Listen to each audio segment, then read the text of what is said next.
fourth week we have 37 chairs in the room, so we might have to get another 20 of them on. I'm Doug Sobey, president of the Quebec Area Historical Society. Many of you have been to these talks this summer and last summer. But those who haven't, we welcome you all to the talks. This is the fourth in a series of 8, and they've been a number of them associated with the same general period, that is the 18th century, and this is the nature of the talk tonight.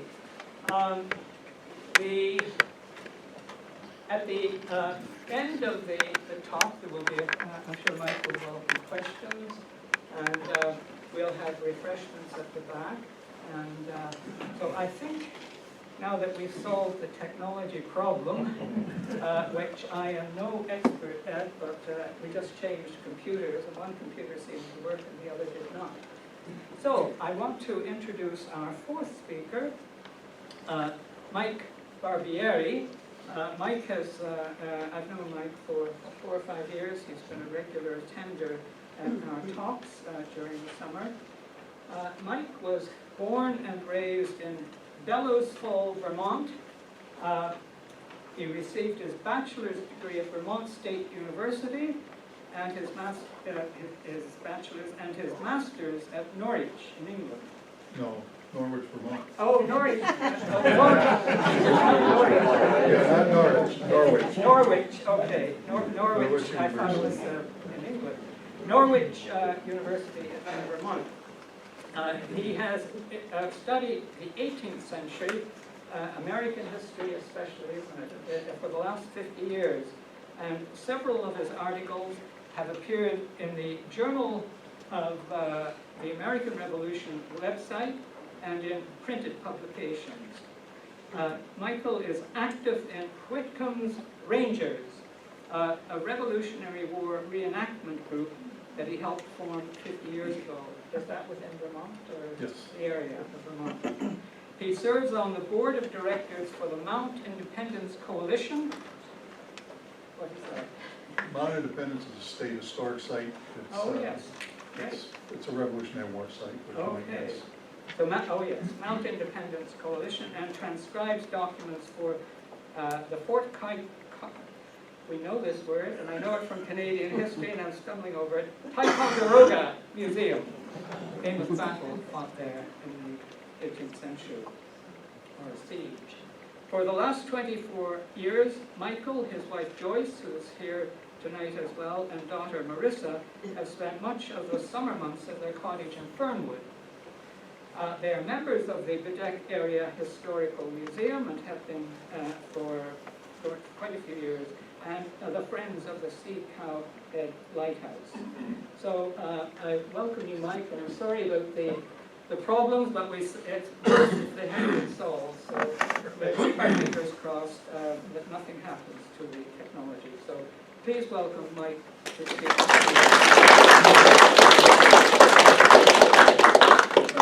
Thank you all for coming. Hopefully you won't regret it. Better, hopefully you'll learn something. But as an off-islander, I don't intend to teach you folks island history. What I'm going to do is try to bring a little bit of a different perspective to part of it, the American Revolution part of it, and from an American's perspective and an American who studied the Revolution for 50 years, half a century. So that's what I'm going to try to do, is give you a little bit broader perspective to the Revolution. Initially when I was talking with Doug about it, I planned to talk about the effects of the war on the island, but I didn't. As I got working on the project, I decided I didn't want to be, kind of do a Reader's Digest version of a couple of books. This one, Jack Bumstead's Land. Hello. It's not on his screen, but okay. Yeah. Jack Bumstead's Land Settlement and Politics in the 18th Century, Prince Edward Island. Great book. Regrettably, Jack died a few years ago now. But this book kind of does what I initially thought about doing. So I said, nah, I don't want to be just a short version of this, so I took some work out of this and some of the material out of this. Another one, I used this, Bold Privateers, with Roger Marster's book, one of many that's on privateers, but this one concentrates on the Maritimes, so I use this. There's another book that I don't have with me, it's back home in Vermont. It's by a couple of guys, I don't remember their names, but it's about Samuel Holland and his effect on the island, so. You know. So that one's sitting on the table at home. But, you know, I started. Mike, I've got to get rid of that, apparently. It's still there, huh? Yeah, it's Just say, have to perform magic. yeah, huh? But we all want to. Security. Yeah, it's not, we have that problem with we're not finding a cursor. Okay. There. There we go. Yeah, it's on there. Okay. Okay. Yep.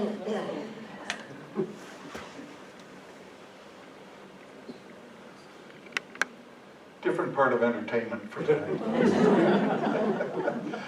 So, anyways, so I expanded my my talk, you know, and it went off in a couple of different directions I had initially planned. So, one of the things that, well,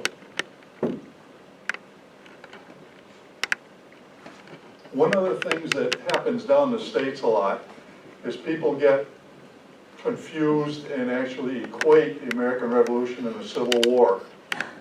I'm ashamed to admit it, but, you know, there are a lot of people down the States, you know, well, you represent the Confederacy or the Union. You know, I'm 90 years apart, but, so, you know, I can understand if you folks up here, you know, might make that confusion, but down the States, come on. So anyways, what I wanted to do is just give you a quick overview of the Revolution, you know, and just so you have an understand about where I'm coming from, you know, the period I'm looking at. The Revolution, you know, kind of went from a war of words to a war of bullets, you know, lead in the air. In April of 1775, there had been a decades-long debate with the mother country, England, and you know, so it kept building and building, and finally in April of 75, the war broke out.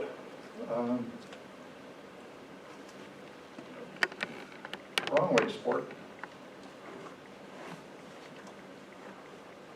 Okay. So the war broke out in 75. British occupied Boston. They evacuated in on St. Patrick's Day of 76. Americans moved in. The war ran through the northern part for a while. The Americans tried invading Canada up into Quebec, took Montreal, tried to take Quebec City. Benedict Arnold was heavily involved there. That was a failure. May of 76, the Americans retreat. 77, a British army under John Burgoyne comes out of Canada, comes up Lake Champlain, pushes the Americans out, gets as far south as Saratoga, which is about 140 miles from where they started. Gets beat up rather severely by an American army, gets captured. February of 78, the French come in officially on the side of the American rebellion. Oh, by the way, I say Americans. In the 18th century, American is a geographical term. It does not refer, like today, we think of Americans, you think of the U.S. In the 18th century, you say Americans. It could apply to anybody, you know, anybody primarily in the North American continent. But what has happened over the years, and it happened a little bit in the 18th century, when you use the term Americans, you're referring to the 13 colonies. And that's the way I refer to it. Technically speaking, you as Canadians were and are Americans, because you're part of North America. But when I say Americans, I'm referring to the rebelling colonies. I don't like to use the term rebels, because I depict an American unit, so anyways, we've got, that, the French come in. The French had been secretly supplying the Americans and aiding the Americans since the outset of the war in 75. With capture Burgoyne, French say they can do it, and they come in and officially turn the war from the local thing in North America for the British, they turned it into a world war. So that's a big problem for Brits. But the war eventually moves kind of south as the years go on. It goes down in the middle Atlantic states, down in the Virginias, and then ends up down the Carolinas a little bit. And then in 1781, we have Yorktown, where another major British army under Cornwallis gets bottled up in this little bitty burg called Yorktown, bottled up by a large French fleet, a large French army, and a large American army. And they end up, Cornwallis ends up surrendering. That's kind of puts the nail in it, puts an end to the whole thing. The war goes on for a couple more years. It finally ends in February of '83. There's a treaty ending the war. France signs it, England signs it, Holland signs it, Spain is involved. Those countries had been involved too. So '83 it kind of ends. That's the war down there. So this, by the way, is a group that I know. That's a good friend of mine on the left there. Wrong way, sport.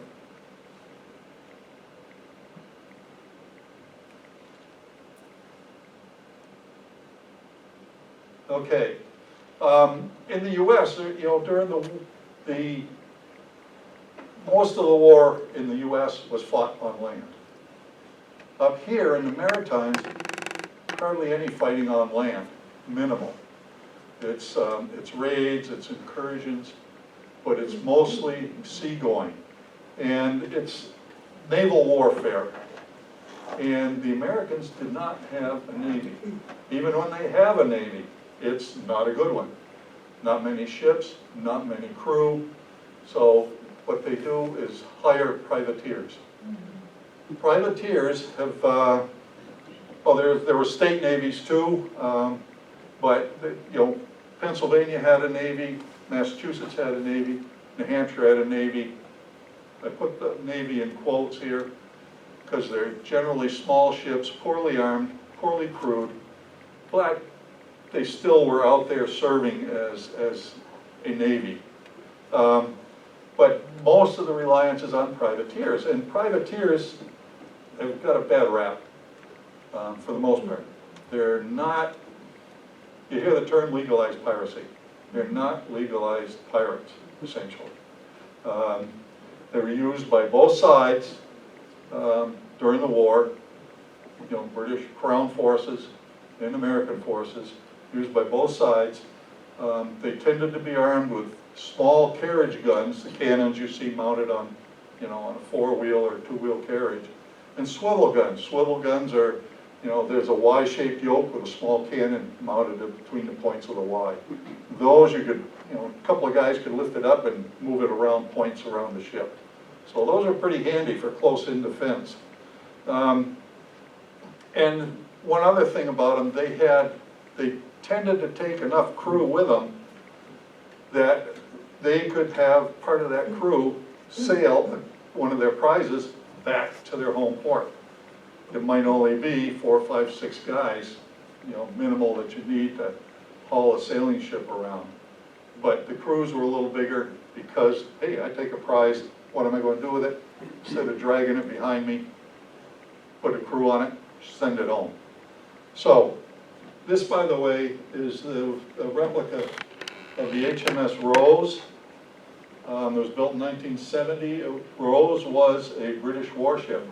It was a 20-gun, 6th-rate ship. And it's pretty typical of what British Navy used over here to combat the privateers. If anybody ever saw the movie Master and Commander, I forget what the rest of the title is. It's based on a book, but it was this ship that was in it. It was refigured and rebuilt to apply to the War of 1812. But this was served as a training ship for sailing crews in the modern day. Privateers were given a letter of marque, M-A-R-Q-U-E. It's basically a document that tells you what you're going to do. This is an example of a Connecticut letter of marque. Some of the letters were very detailed, others not. Most of the privateers had to post a bond when they got their letter of marque, when they said, okay, we're going to go out as privateers. They had to give whoever, be it a state, be it a private individual, be it the Continental Congress, the government, U.S. government, becomes the U.S. government, give them some money, some kind of bond, so that if the privateer screws up, they forfeit that bond. So that's one key. There was also several regulations set out in this. This, by the way, is for the Gull, was the name of the ship. And it's an 81, it's 1781, so it's a little bit late, and it's pretty well developed. There are orders to bring the vessels, quote, with their guns, rigging, tackle, apparel, furniture, and lading to Connecticut port in order for the court to determine the status. What happens is, the privateer takes the ship, brings it home, then all that material, all that information goes into an admiralty court. And the court then decides whether that ship is legally a prize or if it should go to somebody else. Privateer captures a French ship, the court's going to say, what are you doing capturing a French ship? They're on our side. So that ship and crew would be allowed to go. Hassle, they've been captured, but, So, hey Doug, question? Yeah. About this? How do I move this? Staying down here? Oh, Because the cursor is weird. I don't actually know. Okay, that's all But, right. oops, no, that just moves the, Yeah, that's, yeah. yeah, that's all right. That's okay. Yes, I'm not sure. Our cursor, has anyone got a spare cursor? Wait, the cursor? No, that's not moving. Yeah, there's a- Oh, we're all right with the slides, it's the text that. Yeah, the text that goes along That with it. goes along with it is not moving. You probably have to take it out of presentation mode. Yeah. No, It that's, did move when you pressed that, didn't it? well, that's because I changed the slide. Yes, okay. No, that's all right. That's all right. We'll deal with it. So this sheet here outlines what the privateer can do, what he is expected to do. And if he goes outside of that, and this is a point, keep in mind for the future here, if he not necessarily disobeys, but does something extra beyond what's outlined in here, he can get in trouble. So, moving right along here, what I was saying was that, privateers were a big deal up here. In the whole Maritimes, it wasn't just on the island.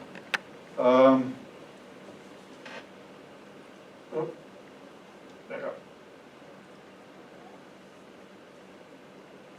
Okay. Specifically, the war in the Maritimes, not just the island, but all the Maritimes, there's some estimates that put the population at about 3/4 from New England in the 18th century. If you remember back a little bit, in the 1758 was the expulsion when the English came in and threw all the French out. There was one earlier in 1754-55, a small one, and in 58 threw a bunch of them out, and then brought a bunch of New Englanders up. And they settled on the land that the French had developed over the previous century, decades. So if you as a government official, the war breaks out, what are you going to think of all your settlers that you've got under you? You know, these are all New Englanders, and here it is, New England's the hotbed of the Revolution. It all started in Boston. So you've got 3/4 of your population that are all New Englanders. So the Brits were pretty concerned about it all, and they were really suspected, you know, a lot of the folks to support the revolution. And in fact, there were some seats in the legislature, the Nova Scotia legislature, that were held by New Englanders. So, you know, there's a problem for the Brits. 1775, Halifax, there were a bunch of incidents down there. There were burnings. You know, some officials, British officials, Crown officials were assaulted. So, you know, there was, you know, the area was kind of leaning that way. The town of Machias, Maine, which is down a few miles below the current border between New Brunswick and Maine on the coast. Machias, Maine, got an army together, a small force, and started coming up into here and started to threaten, you know, Halifax, which was, you know, a major British post. So they were picking up support as they're moving up the coast. So, you know, there was a lot of sentiment for the American cause in the Maritimes. Not so much on the island, as we'll see. As far as the island goes, in 1774 there was an infestation of field mice. Yeah. And if you know anything about mice, they'll eat anything. And they pretty much did in the crops, you know, the supplies that, you know, the islanders had. So they reduced the amount of provisions up here considerably. And the start of the war the next spring in April of '75 made it that much worse, because now the supply ships are being hit by privateers. Supply ships coming over. There weren't that many more settlers coming because England had put a stop to emigration. I think '73, I think they started working on that. But certainly with the outbreak of the war, they weren't allowing people to leave the British Isles and come over here. So that kind of interrupted everything happening on the island. And it just led to further isolation. I mean, the island was isolated in the first place. You know, and the problems that they had with the mice and subsequent shortage of supplies led to some problems. I know in 1775, 76 in New England was one of the worst winters ever experienced in New England. And I'm sure it was the same situation up here. So, you know, you've got the mice taking the crops, shortage of supplies, another bad winter. Things were kind of tough up here. But there was no invasion. Like I said, there was some boats coming around, some privateers coming around, and hitting some small spots. There's a couple of reports I found kind of interesting that the ships, the privateers, would run in close to shore and fire the cannons at the livestock on shore, feeding on shore. So, you know, they load up with grape shot or canister, you know, a can full of small shot. And grape shot is the bigger ones like this, you know, 9 or 12 in a bundle. Fire that at the livestock feeding on shore. And then just sail away. Not like they went ashore and picked up the bodies. They just killed them and left them there to rot. So, you know, just made it that much tougher on the islanders. Charlottetown raid. Yeah, this is probably the most, this is the biggest action that happened on the island, you know, during the Revolution. It was October 16, '75. This particular document right here happens to be orders going out to a Rome, I can't think of his first name. There are two captains, Nicholson and Brome. I can't think of their Broughton, can't think of the first name. And then there's a third one, Selman. These orders go out from Washington to these three guys. There have been reports of transports bringing supplies, food, and troops from England headed to Quebec. Have to go into Northumberland Strait, north of the island. So he sends these ships out, privateers, to try to intercept this convoy. And these are the orders.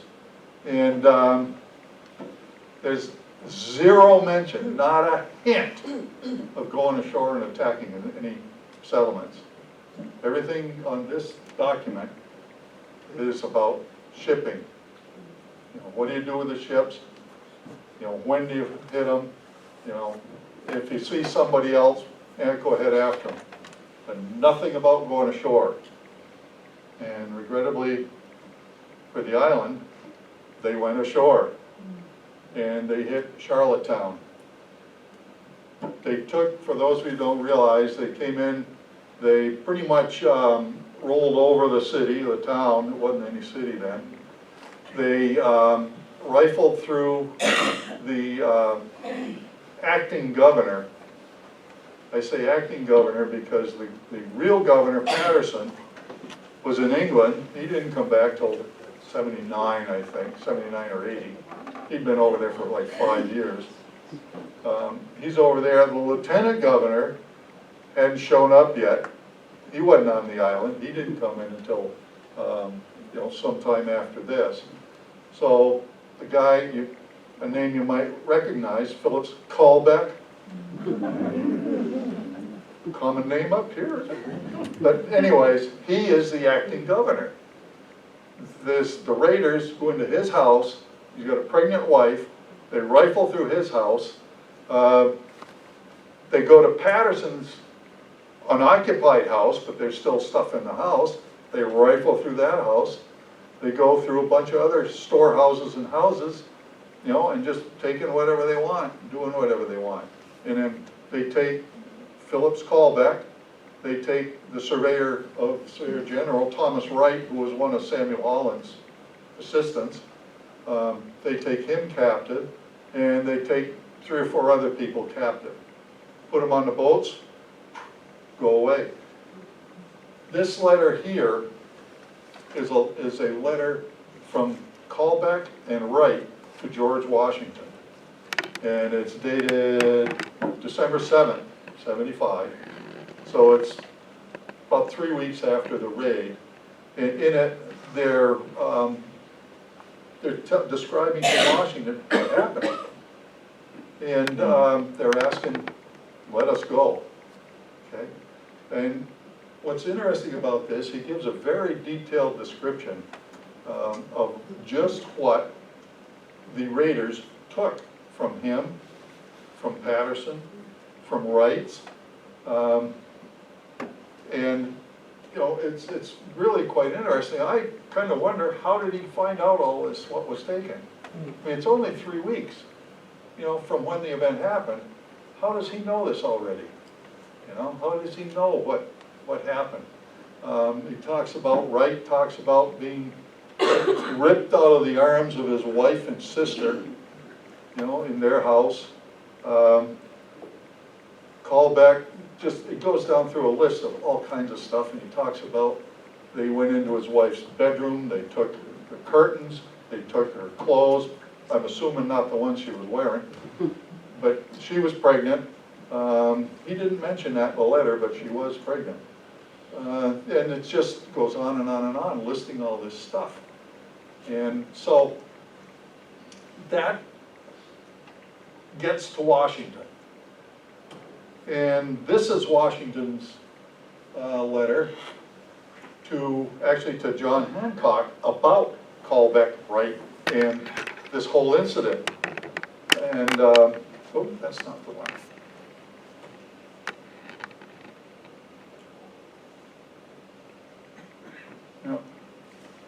they didn't scan that one, sorry. But anyways, Washington writes to John Hancock, tells him about this whole incident. Hancock already knew about it. But Washington basically says, these guys, referring to the privateers, did stuff they weren't supposed to. And Washington essentially says, I'm embarrassed. And he says, we got this, you know, these people here, they're prisoners now. This is the acting governor of the island. They took the provincial seal, and it's, I forget, I think it was 59 ounces, I think, silver. It says the weight in it. They took the seal, they took a bunch of papers, you know, journals, diaries, and official papers. And Washington is saying, this ain't right. So Washington ends up releasing them. You know, by probably shortly, within a week after this, within a week after Callbeck's letter, he releases them, because just a few days later, this one is from Callbeck to Washington, written Christmas Eve, 12/24/75. It's written in Winter Harbor, which is up in Maine, on the coast of Maine. He's on his way back home. And he writes, quote unquote, I should but ill deserve the generous treatment your excellency has been pleased to show me, had I not gratitude to acknowledge so great a favor. I cannot describe any part of it to my own merit, but will impute the whole to the philanthropy and the humane disposition that you are made of. So he goes on and thanks, vociferously thanks Washington. There's a second page to this letter. If you look down in the bottom right-hand corner, there's one word, it says fearful. And I first spotted this letter and I go, what the hell's that doing down there, fearful? You see that, and it's an indication that's a second page. So, you know, that was common practice. You write a letter, and if there's a second page down in the corner, lower right-hand corner, you write the first word of the next page. It's common practice in the 18th century. So, what the hell is this? A little bit further on, here it is. It's Callbeck saying that I didn't want to bother you, you know, with my troubles and, you know, my treatment and stuff like that. But I told my friend, Major Fraser, you know, all about it, and he's going to stop in and talk to you when you have a minute. So, you know, if there's a little bit of a dig, yeah, thanks a lot. Oh man, this is great, thanks. But by the way, you know, I was treated like crap. So, but he does eventually go home. He and Wright and the other captives go home. I don't know that they got any of their goods back, the stuff that was stolen, but they were let go. So what did the island do to protect themselves? I mean, we've got these raids going on, a few odds and ends raids. There were small parties going ashore occasionally for some odds and ends places. So what did the island do to protect themselves? Callbeck used the Charlottetown raid as an excuse to write to Germain, Lord George Germain, and the English government, the home government, and say, we need help. And he describes, you know, what happened in Charlottetown. And Germain writes back and says, okay, you can raise a company of 100 guys. And he writes to George Clinton, or General Clinton in New York, who was the commander of the troops in North America. It says North America, but Clinton he doesn't say he's commander of the troops up here. But ostensibly, he's supposed to be commander of all the British troops in North America, even though he backs away from that a little bit. But anyways, Germain writes to him, says, I've authorized Callbeck to raise a company of volunteers to protect the island. There was no militia up here. So it was going to be all volunteers under Callbeck. Now, you gotta understand something here. There's several levels of military. On the American side, the British side, even in Germany, France, Spain. Militia is local defense. They get together occasionally for training, and it's purely local defense. Then, in this case, the volunteers, they were going to be the whole island. They would cover the whole island, and they would be under callback. The militia would be provincially controlled, but not the volunteers. So callback fights any move towards raising militia. Why? Because he's got a 100-man company of his own. And commanders of units in the 18th century were profiteering. They made money off of their particular unit.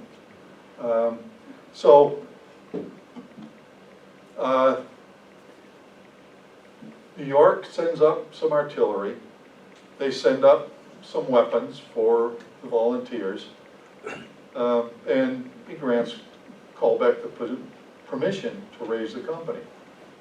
Callback's already working on it. He's already, before he gets permission from the commander-in-chief, he's already doing it. So they were to be paid at the same rate as regular troops. So there was going to be money. And regrettably, I've got some figures on here that I can't get at here without some cursor. But anyways, they took the artillery back. New York, the officers down in New York, the command in New York, takes their artillery back, says 100 guys is going to be enough. Artillery is just going to be a temptation for the privateers. Privateers hear that you've got artillery, you got a bunch of volunteers that aren't really that good a soldier, and they're spread out over the island. So it's going to be a temptation for privateers to come ashore, take the artillery, put it on my ship rather than you having it on your fort. So they take the artillery back, but Callback continues on raising his 100-man company, never reaches full strength, never gets up to the 100-man strength, which is common in the 18th century, common today. How many military units today are full strength? Not many. In the 18th century, even less. You'd have, I don't know the numbers, I haven't researched the numbers that Callback had. He was authorized for 100 guys. If he got to 80, he's doing real well. But he's charging the Treasury for 100 men. So and actually, it's actually 103 men, because there are 3 what are called contingent men. And the money that you get for your contingent men goes to any odd expenses. There aren't really 3 contingent men in the company. These are just names or spaces on the muster roll that the Treasury pays for, and the money that comes in for those contingent men can go to anything, including the officers' pockets. It doesn't take much to figure out where am I going to put a few pounds, a few shillings extra in my pocket. So Callback and his officers are making money off of this. So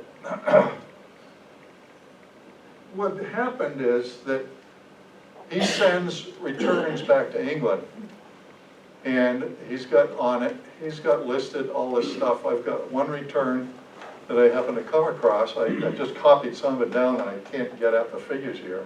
Actually, I could get them on, if somebody wants, I can probably pull them up on my computer over here. But he sends this return back for 100 men, of course, but it lists out the pay, it lists out subsistence, the food, it lists out bat money, forage and bat money. Forage is money to buy for the cattle, the horses and oxen, whatever that you have associated with the unit. Bat money is basically, it's to pay for officer servants. So that's listed. And it just goes on, and it comes out to just short of 3,400 pounds. And I don't know what exchange they were using. I don't think it was sterling. Sterling, you could convert it to dollars by roughly $5 per pound. So that's $16,000, $17,000, you know, in the 18th century. You know, where you spent 3 cents on a loaf of bread. And so it goes on like that. If they were using a New York exchange, which was pretty common, that was about $3.30 exchange. So it's a little bit less amount, but it's still a lot of money. And Germain and the British government, the Treasury, who's paying for this, is footing the bill. Don't like that.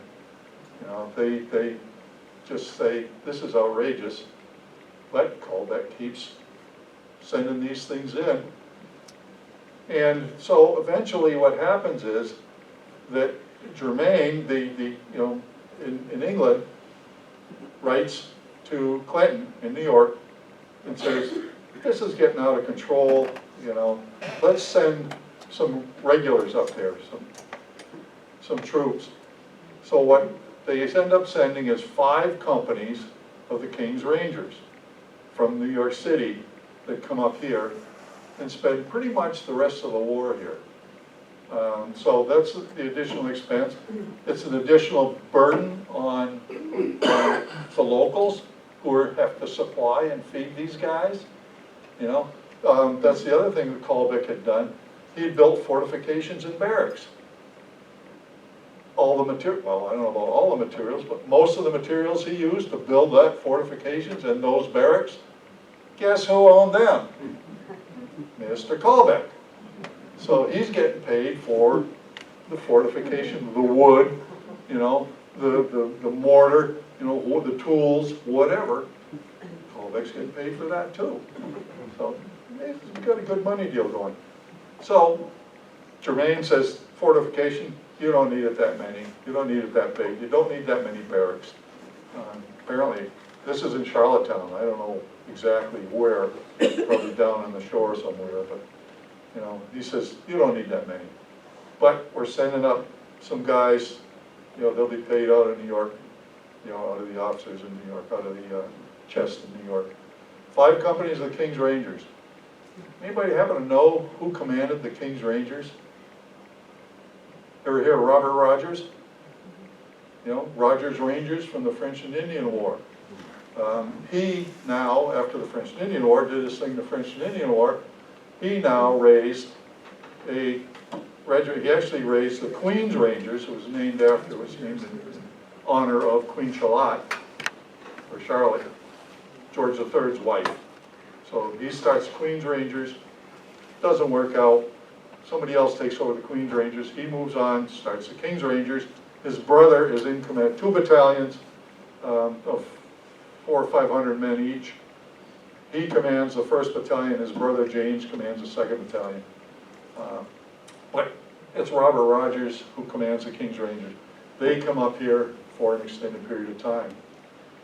In 1779, in the winter, a ship pulls in that's in really tough shape, and on board are 200 Germans.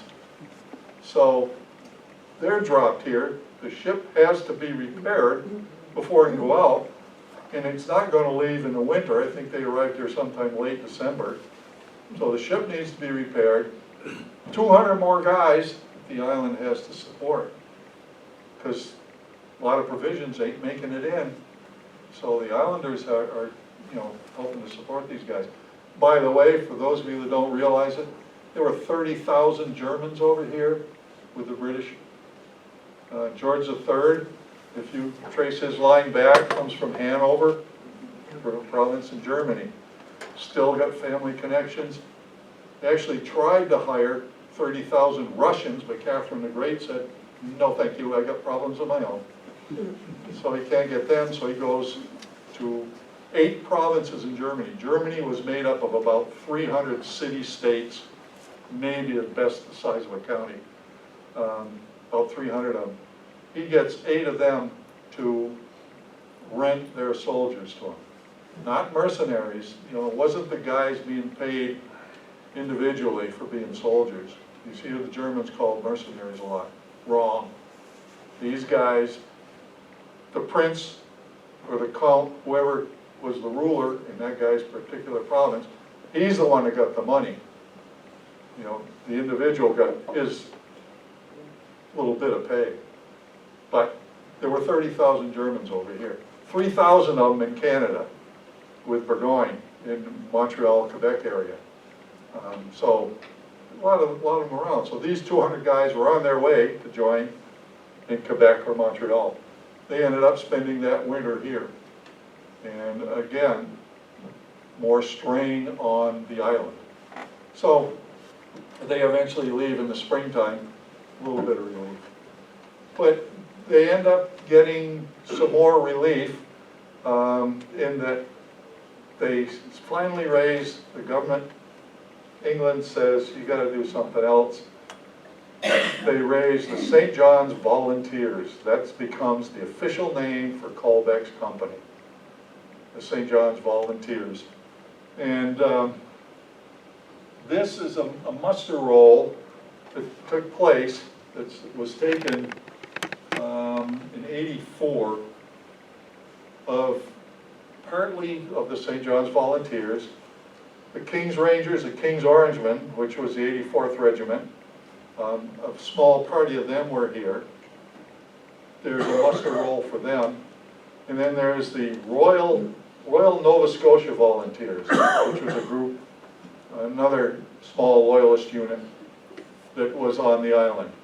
And these muster rolls are for those men that were in those units. When the units were disbanded, they decided to stay on the island. And these muster rolls they include about 640 names out of those 3 or 4 units. The guys decided to stay. They were served here. Units disbanded, they decided to stay here. And what's interesting, if you see these columns going across, it gives the guy's name and his rank. The next small columns, you know, there's a column for him, and then there's a column for women, column for kids, column for servants. So it gives you the numbers of people that are with him. It'll tell you what lot his property and how many acres he has, 100 acres, 200 acres, whatever. It tells you the lot number that their property is in. So these rolls are in the Canadian Archives, and pretty interesting.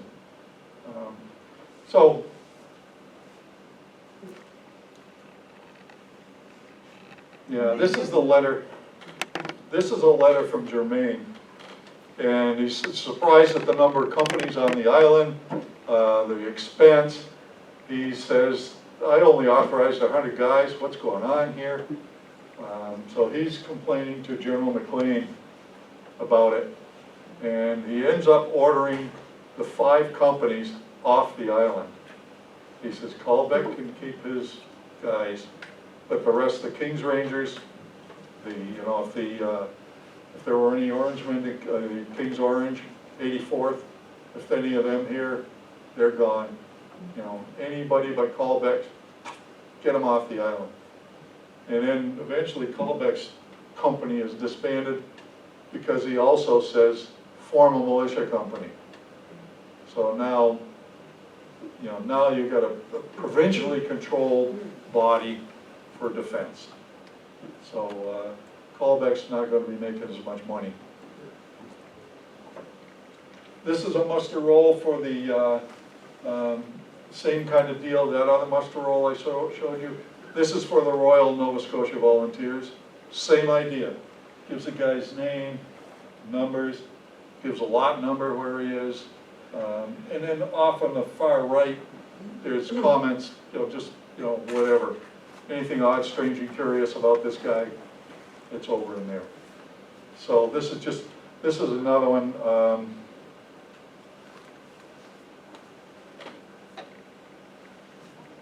This is a page from your National Archives.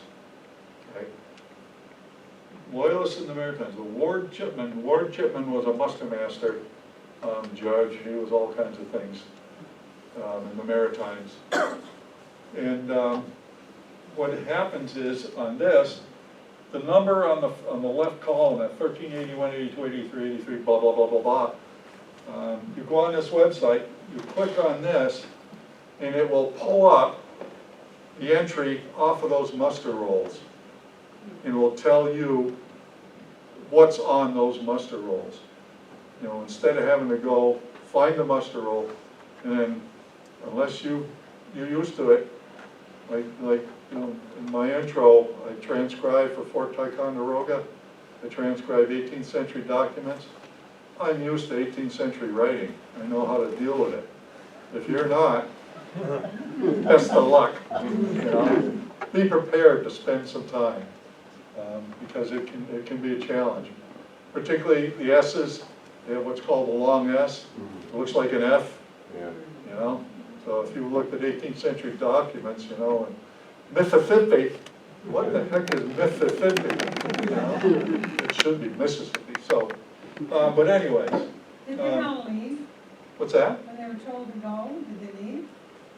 Yeah, yep. Well, actually, most of the companies, as far as I know, I'm not sure about all of them. But most of them were disbanded on the island. They just said, instead of shipping them back to New York, they just said, your company's disbanded, go home. And that's when a lot of 600 and whatever, 40 guys decided to stay. And, you know, they took advantage of, you know, the lots that were going up for auction. And, you know, the island has, if you study island history, I've studied some of it, I haven't done a whole lot. But one of the impressions is there's some really interesting auctions, land auctions go on this island in the 18th century. That's some interesting processes, some thought going on there. So these guys were getting it. Were involved, you know, trying to buy land. So, you know, it's a neat thing. There's one other source. The Online Institute for Advanced Loyalist Studies. This guy's an acquaintance of mine, a friend if I see him. You know, he's really friendly, but he's been, I don't know, 40 years doing research on loyalists. Most of the loyalists, you know, are in the States, but you can't talk about loyalists without looking at Canada, you know, and how many of these guys that served, you know, in the British Army and regiments in the British Army, how many of those guys ended up here, civilians that ended up in Canada.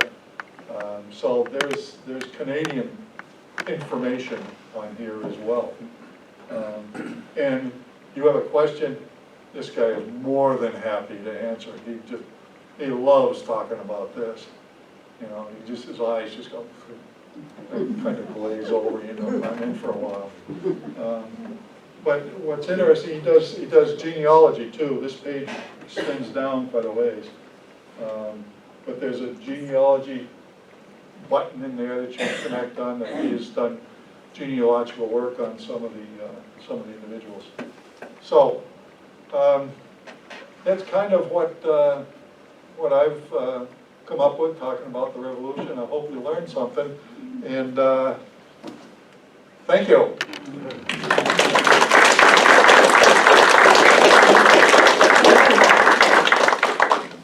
You know, questions? Yeah.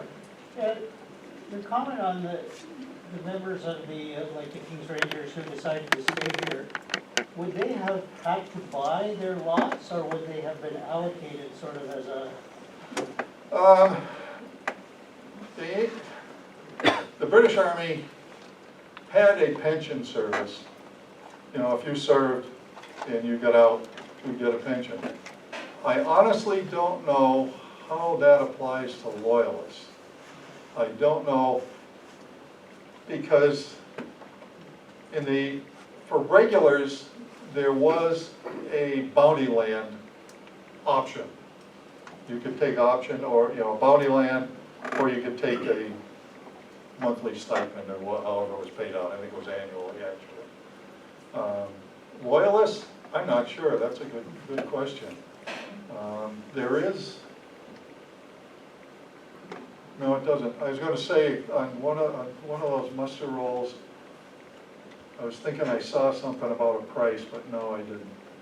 So I can't answer that, sorry. If I can Yeah, interject a bit. The troops that disbanded on Prince Edward Island were also included in the Loyalist land grants. And these were, single men were given 300 acres, including soldiers, and married men, 500 acres. And the list of the men who came to Videc, the muster roll for the Videc Harbour Loyalists includes disbanded regimental members, and it lists the regiment that they belong to, and the number of acres of land that they were allocated in Wilmot Valley, or in Wilmot Valley especially, above the Blue Shack Road, oh yeah. and in North Videc as well. Actually, you mentioned that. For our cottages down in Fernwood was Alexander Anderson's property. And he was a soldier from the 84th.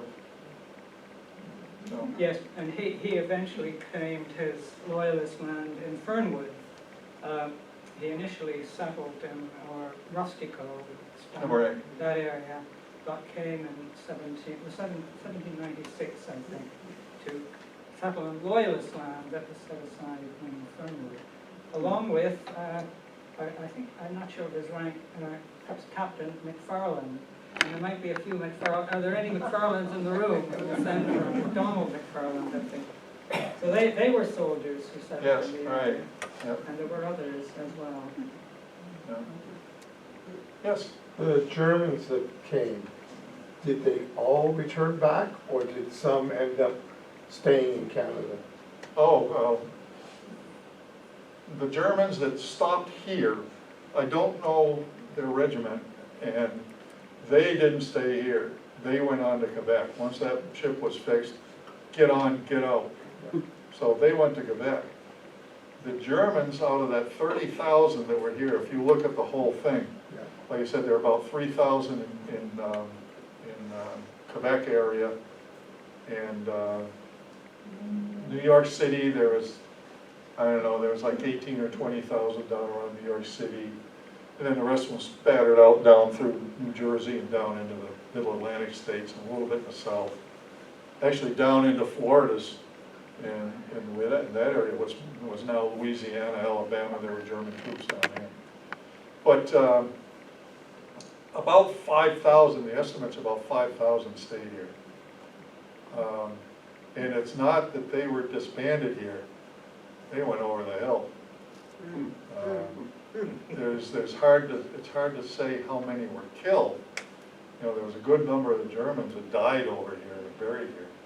But the estimates are, for those that voluntarily stayed here, upwards of 5,000. You know, that's, a sixth of your force that came over here.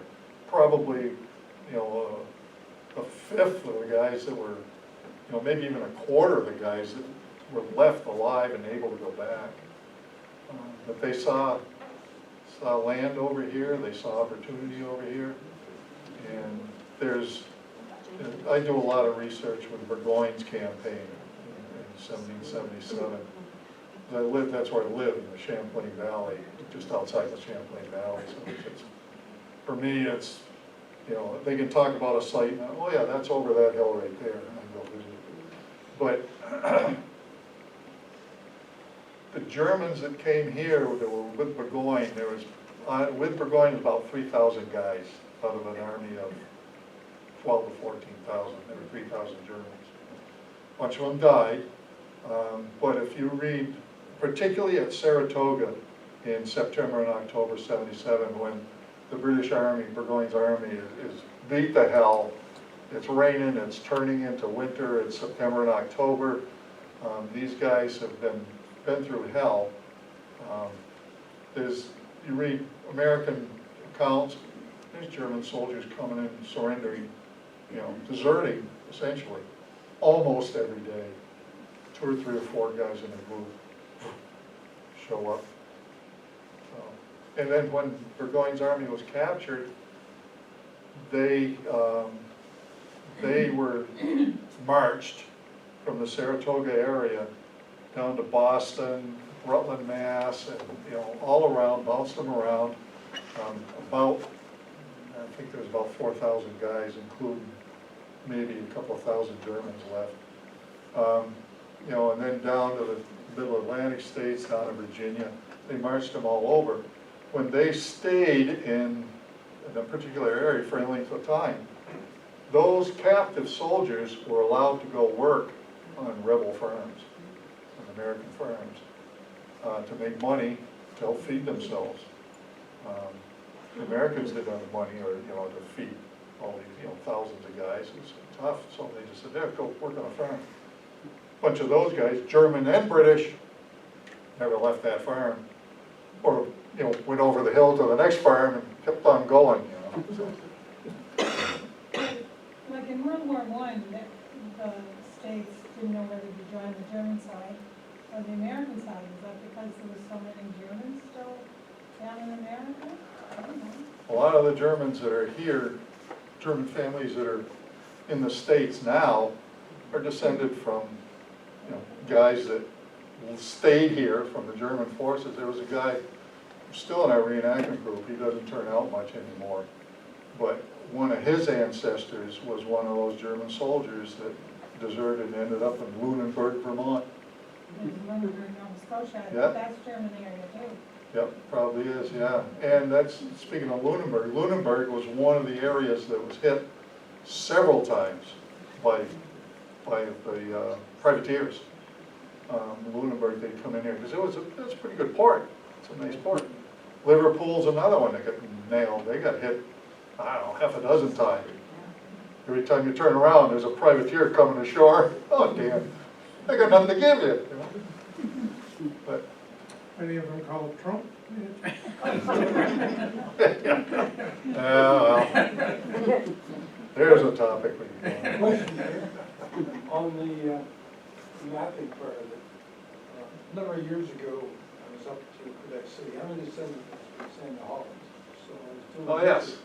So I pulled into this little hotel complex there, and there was a map on the wall, which caught my eye. And I explained to the guy, I was connected to Holland, and his sons, John Frederick and Henry, they did all of the loyalist work for lots around Kingston, Ontario. Oh, yeah. And that was just, so what was, you said earlier was, Doug had mentioned, what they did strategically to give the land to people, the map that I saw, had that same thing. If you were by rank, you got equivalent, the lower rank guys got less. But also, what they did was some strategic planning. When they were giving the lots out, they put them in places that is, insurrection started there. You had another collection of people to draw on.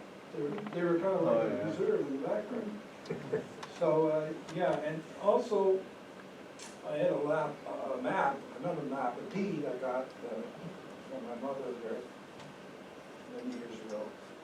And it was a deed of lot 28. And so lot 28, Samuel Holland and Phillips Colbeck or something, they shook hands. And Holland sold the other half to Colbeck. But on the map itself, that map is still there. And it's not like a map that's one set of land is there. It's like a checkerboard. Yeah. And those checkerboard squares were given out to try on down there. And so now I'm trying to research that more and get that map. Find that one from Quebec, I thought, still in my dumpster diver, but anyway. Yeah. Very interesting, well explained. Well, maps are great. I love perusing maps. God, there's so much information on them.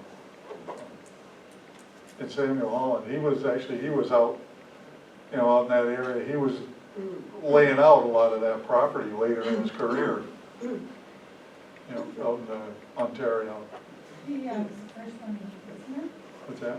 Wasn't PEI the first one he did? Yeah, he was, Do all when, of, yeah, when he was made Surveyor General for, you know, for the northern, yeah, they split North America into two, and he was Surveyor General for the northern half, but he had been Surveyor General for Quebec before, I think, wasn't it, for Quebec province?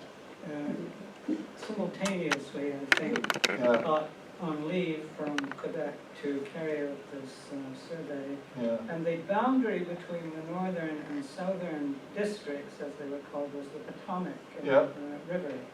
And that was his job, to survey the whole coastline down to the Potomac. But the war broke out during, he reached New Hampshire. he was down, he was working on Boston area Yeah. when the war broke out. And that brought an end to his survey work and Yeah, the war.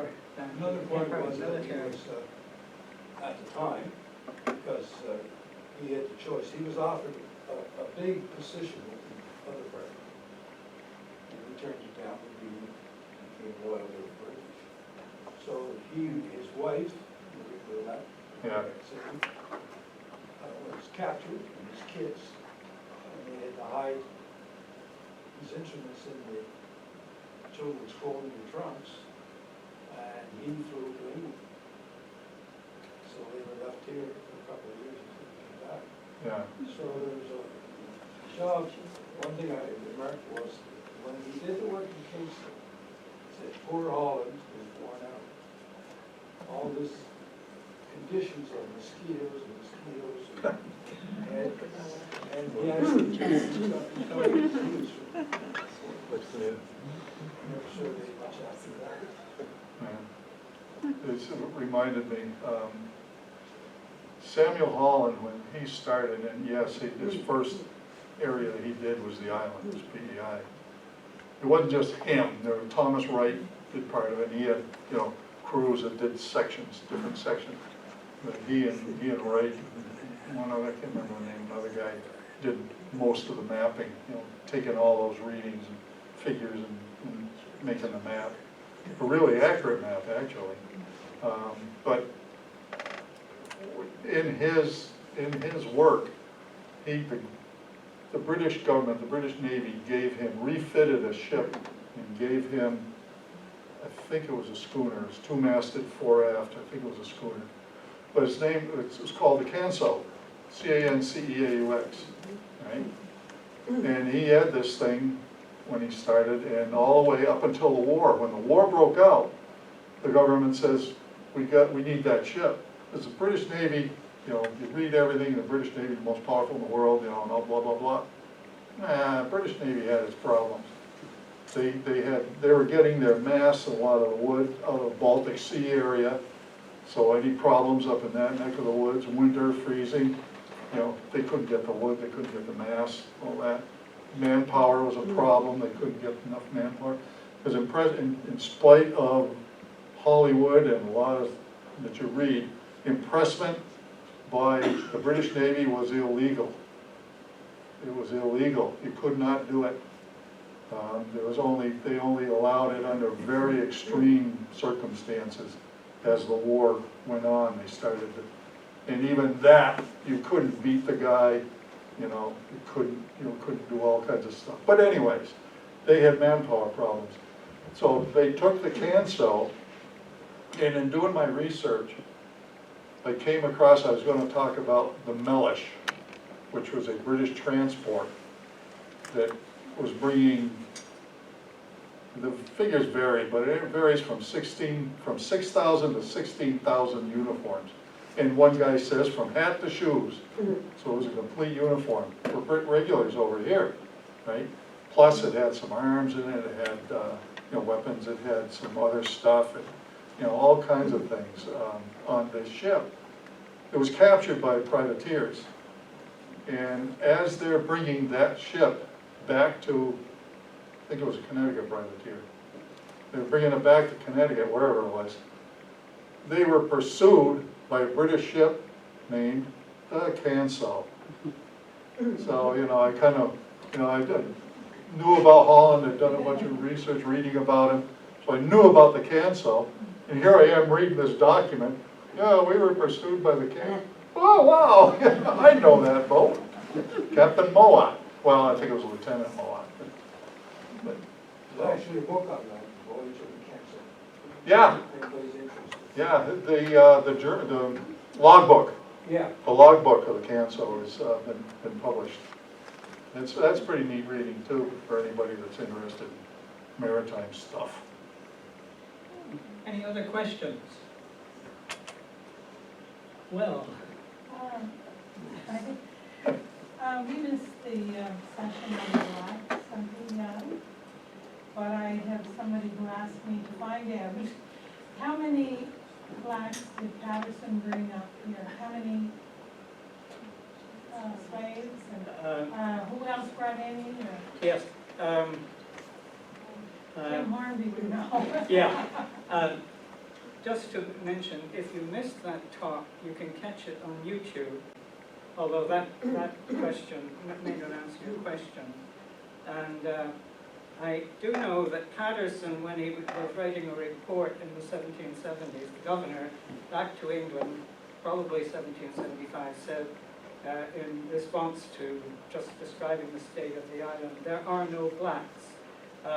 It was later in the 1780s when he may have, when some of these officers in these regiments did have, and you were saying they had servants. Sometimes those were actually slaves, enslaved people, and it's hard, as Jim Hornby's book indicates, to distinguish: is a servant an actual servant, or is it a slave?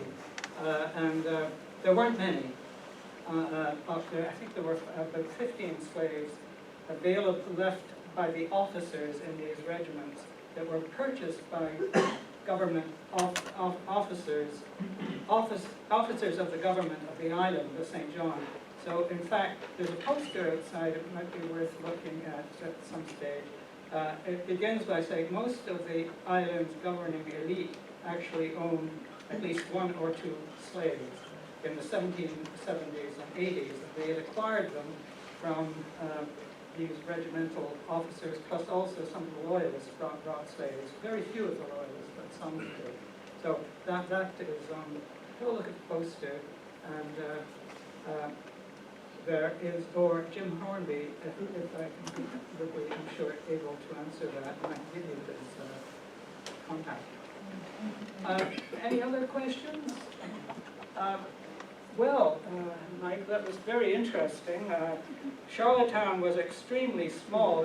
We have to think of a city of about 300 or 400 people at most, a town, basically. And to be swamped by these regiments, either assigned here or accidentally getting staying over the winter. There is a journal by one of the officers in the German regiment. They were called the Hessians, weren't they? The Hessian, that's a generic name. That's because most of the German troops came out of Hessenau and Hesse-Kassel, two German provinces. I think it's like 18,000 German troops came out of those two provinces. But there were also Brunswickers, there was Waldeck, Ansbach. I can't remember the other ones now, but there were 8 different provinces. And Hessians, it's kind of a generic term. But one of the officers kept a journal, which is very interesting, describing, actually, I think it was the journal of the regiment. You know, he was the official record keeper, so it's very interesting, recording mostly regimental matters, but other incidental. The presence of bears even in Charlottetown. Right, yeah. I came across that, mentions of bears a couple of times in doing research. And he records that the native people were coming over from Tadamgush to sell maple sugar to them. So they were not coming from the island, but from Tadamgush, selling maple sugar to the German troops. Yeah. And there are other bits of information. There's a lot of, for anybody that's interested, there's a lot of German stuff has been translated over the last 20 years, more every day. Oddly enough, one of the big translators, the guy's name is Burgoyne, so it's easy to remember, you know. But there's been a bunch of German translations lately, and it's just fascinating to read them. Well, you know the name Hitler. Hitler. I've been asked, was past president Clinton, I should say, related to the military. Oh, there's an American general, Clinton, and there's a British general, Clinton. Is that what you're? Yeah. Yeah. They aren't related. I don't think President Clinton was And born in yeah. Well, no. It was his It's just stepfather. the business connection. Someone at the time said, they were talking about Clinton, and he was claiming that heritage or whatever. And somebody else said, oh, he researched that his heritage was a horse thief. Yeah, maybe, I don't know. Well, I'm sure Mike is available for individual questions here at the front. We want to express our appreciation, Mike, by giving a little token of Thank our you. appreciation. So thank you for coming.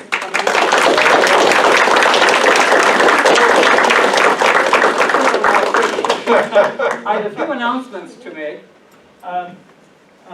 We have four more talks, and next week is going to be a very unusual one. It's not historical. It's Wayne Wright, the cartoonist, is going to talk on Dark Island, or The Dark Island, and this is the title of the talk. On the trail of UFOs, the homestead ghosts, and things that go bump in the night. Wainwright will give a lighthearted guided tour of his own encounters with the mysterious and the paranormal. So he's an entertaining speaker. Come early if you want a seat. Some of you have learned that you've got to come 15, 20 minutes early to get a seat in these talks. I just counted, there's 60 people here tonight, which is, we're keeping right up with the numbers. The talk after that, I don't know if it will have that general interest as myself, talking about William Wright and his family, Loyalist refugees from Westchester County, New York. So I'll be talking about the origins of the Wrights of Quebec, and there are lots of Wrights. Are there any Wrights in the room? Wright by name, there are a few, and there will probably be many more descendants of the Wrights. Would he be related to the Thomas Wright that worked? No, it's a separate family. Thomas Wright came from London as an orphan. He had been trained in orphan schools in London, and so it's a separate Wright family. So the Wright family. In the meantime, next weekend, not this coming weekend, but the weekend, on Saturday, the 10th of August, we're having our Loyalist Festival, and there are two talks in the afternoon in this room. One at 2 o'clock, we're bringing over from UNB in Fredericton, Dr. Bonnie Hoskins, a lecturer who specializes in the Loyalists of New Brunswick, and she's going to talk about Loyalist women and the role of women among the Loyalists, including incorporating into her talk Isabella Robbins. Now, Isabella Robbins came to Lower Bedeck, and there's a poster on her in the museum. But Bonnie that'll be at 2 o'clock. It's in our, we have a list of the talks here as well, so get one before you go. And on the same day, after she speaks, will be talking about the Bedeck Harbor Loyalists, the whole group of Loyalists who settled in this area, about 35 families, all the way from Linkletter Shore all the way around to Fernwood. And it's a repeat of a talk I gave in 2018, but it's appropriate for our Loyalist Festival, which is the week after next. And I hope as many of you will come during the Saturday, especially. The opening ceremony is at 10:30 in the morning at the monument, and then there will be activities outdoors and also in here, and the two talks in the afternoon. And there's a Loyalist dinner which is on the Friday night, and we're pushing the tickets for it, for 100 in the Bedeck United Church. Kaylee will tell you more about it, but it's a turkey dinner.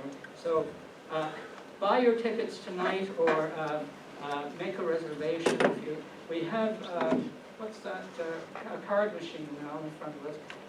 One of the problems with little museums is people will arrive now, don't have cash, you know, it seems to be cash, and so many people we were saying, well, we if you don't have cash, we don't turn you away, and so now we can collect the machine. So if you don't have cash, you can buy your ticket in advance. Just want to mention also, Nancy here is sitting patiently with the raffle tickets. We have a raffle, it's a third of our seafood raffles, $250 from Waddell's Fish Mart. It's a voucher, lobster, oysters, whatever you wish. $100, 100 oysters, and I'm not sure what's going to happen to this with the disasters, you know, news on the oyster fishery from Future Seafoods. But if they aren't able to supply those oysters, we'll have another voucher that will replace that. And the third prize is a $50 voucher for seafood as well. And we also have memberships of the museum. It's $25 per individual per year. It helps support the work of the museum, and you also keep in contact. There are emails and also newsletters that come out regularly, plus also free entry to the museum at any time during the summer period when we're open. So, Kaylee, do you want to say? Kaylee is our museum manager, who has been with us since last October, and she's the organizer especially of the Loyalist Festival. Hello, I'm Kaylee. Now I just wanted to tell you folks a little bit about our Loyalist Festival. So this is a first of its kind for ourselves and the island. So it'll be a celebration of the 240th anniversary of the landing of the Loyalists in Bedeck. And so I've got a little postcard, so everyone can grab one of these on your way out to stick on your fridge or what have you. And it's got the dates as well as the full schedule of events, so it's pretty packed. Couple of days. You definitely don't want to miss it. As Doug mentioned, the opening ceremony, there's craft workshops, historic craft demonstrations, 2 historical talks, historic dance performances, as well as our Youth Blueberry Social, which a lot of you have attended in the past. That's just one part of the festival now, but I'll draw your attention to the 2 most important bits, which are our fundraising bits. So that would be the Loyalist Supper, which is on Friday, August 9th, starting at 6. So it's just up at the Bedeck United Church. Full turkey supper with roast turkey, gravy, stuffing, veggies. It's such a long menu. Cranberry sauce and strawberry shortcake, and the strawberries were all hand-picked by our lovely board members. And there's also going to be live music during the supper as well by Roy Johnston. So you really don't want to miss that. You can get your tickets now. Or in the coming days by phone or email or whatever. And then the last event is Richard Wood is putting on a little community concert for us at the Canada Club in Kincora.